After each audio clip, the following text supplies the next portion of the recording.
The U.S. will soon complete its withdrawal of forces from Afghanistan after 20 years of fighting. But the Afghan government is under constant attack from the Taliban and is struggling to hold on to its territory. This past weekend saw some of the militants' largest gains yet. Nick Schifrin explains.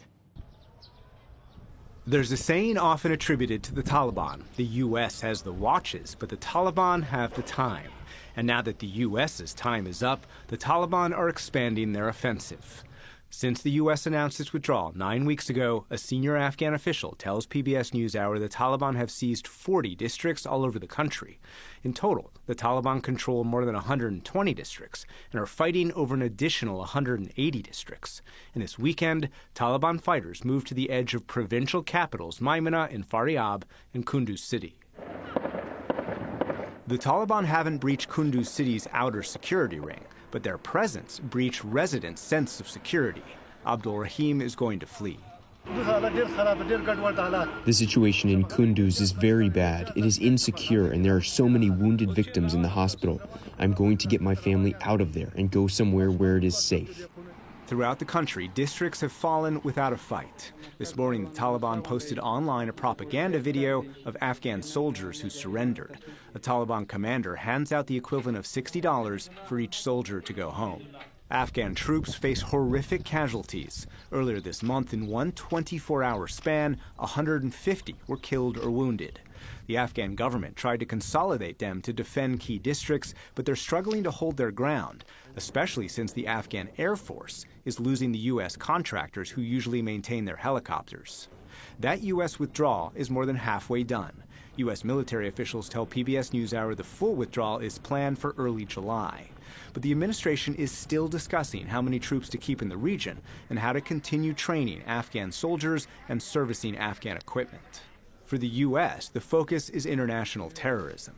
Last week, the military's top officials warned that al-Qaeda and ISIS in Afghanistan could threaten the U.S. within 2 years. If certain other things happen, if there was a collapse of the government or a dissolution of the Afghan security forces, that risk would obviously increase. But right now, I'd say medium and in about 2 years or so. But Joint Chiefs Chairman Mark Milley says he does not anticipate a repeat of the moment the last American left Vietnam, during questioning from New Hampshire Democrat Jeanne Shaheen. I don't see Saigon 1975 in Afghanistan. Good. The I Taliban appreciate are not that, the North and I hope Vietnamese that's army. correct. Yeah, the Taliban just aren't the North Vietnamese army. Afghan officials say Afghan forces are trying their best to hold on, and across the country, citizen Afghans are taking up arms. But the last time the Taliban seized Kunduz City, Afghan and U.S. Special Forces seized it back. Afghan officials know this time there will be no American cavalry to the rescue.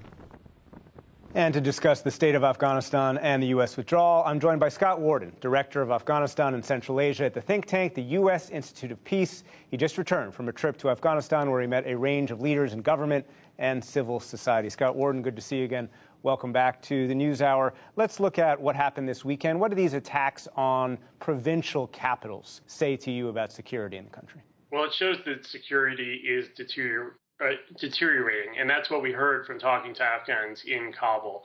The momentum of the Taliban has shifted, and unfortunately, there's also a psychological boost that they are getting from the fact of a rapid U.S. withdrawal, and they're looking forward to the date when there are no foreign forces in the country, and they think that will give them a military advantage. So I think that they have been strategically attacking districts to encircle key provincial centers, and they're continuing that momentum into Maimana and to Kunduz.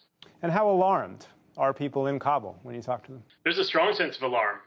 People are surprised by how much territory the Taliban have gained, and they are also frankly surprised that the U.S. was serious about its timeline in the February 29th agreement with the Taliban from last year, saying that we would leave and we would leave soon.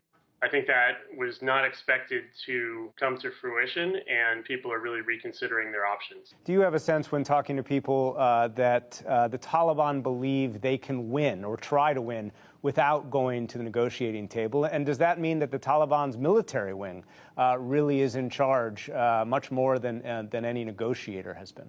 Well, I think that's the case. We did hear from people that are in contact with the Taliban, that are tracking their deliberations and their strategies, that the military wing has an upper hand within the movement. And they're saying, look at how much momentum we have. We should pursue a military strategy. Now, there is, I'm sure, an internal debate about what is the best way forward to achieve the Taliban's objectives. But certainly on the ground, people do not think that the Taliban have an incentive to negotiate right now. They also question whether the Taliban have been negotiating in good faith in Doha throughout. Of course, the Taliban have not laid out any clear vision for how they would govern Afghanistan and how they would protect rights or how they would conduct governance. So there's a lot of skepticism amongst a range of Afghans that the Taliban want anything other than a complete return to power. We've talked about the military momentum that the Taliban have seized by encircling these provincial capitals and districts that we've talked about. And you pointed out, crucially, also a psychological momentum. That gentleman you heard from Kunduz city, he wanted out, even if the Taliban actually hadn't gotten into the city yet. How can that momentum, both military and psychologically, be stopped? Well, I think there are a few things that need to happen. And the announcement that there would be a visit by President Ghani and by Abdullah, the head of the High Council on National Reconciliation, to Washington is a key step to show that the U.S. still supports the government, it still supports the state, and it does not support a Taliban takeover. Just because troops are leaving, that is a significant consequence to the Afghan security forces' readiness, but at the same time, we are continuing assistance, military assistance, and economic assistance. So I think continued engagement and support for the Afghan government from the U.S. is key. Also from the U.S. allies, and even from the region, because one thing that neither Iran, nor Pakistan, nor China, nor Russia want is a Taliban takeover, or worse, a bloody civil war. So I think there are strong interests among diverse powers that say the negotiating table is the place to decide the future, not the battlefield. And zooming into one problem the U.S. is trying to solve right now, as we mentioned before, it's contractors who service Afghan pilots, Afghan helicopters. How important is it that the U.S. figure out how to keep those contractors in the country? Well, we heard that contractor support is crucial. The U.S. and the Afghan security forces have had integrated operations in terms of supplies, training, planning, and removing the troops and removing the contractors interrupts that integrated planning structure. And so finding a replacement for American contractors, making sure that U.S. funds can be paid to foreigners to maintain equipment is essential for readiness, and in particular for the Afghan Air Force, because the main advantage the Afghan security forces have over the Taliban is air power. So if you can't maintain that, that advantage goes away. And Scott, in the minute or so I have left, as you know, Afghan officials who you speak to, who I speak to, are withering about some of these recent decisions by both the Trump administration and the Biden administration. But do you also think that the Afghan government needs to provide more unity and stronger leadership? Absolutely. While the U.S. support has been critical and the decision-making here has caught some Afghans by surprise, I also heard across the board disappointment that the Afghan political leaders across the spectrum are not more galvanized and united by this real crisis moment.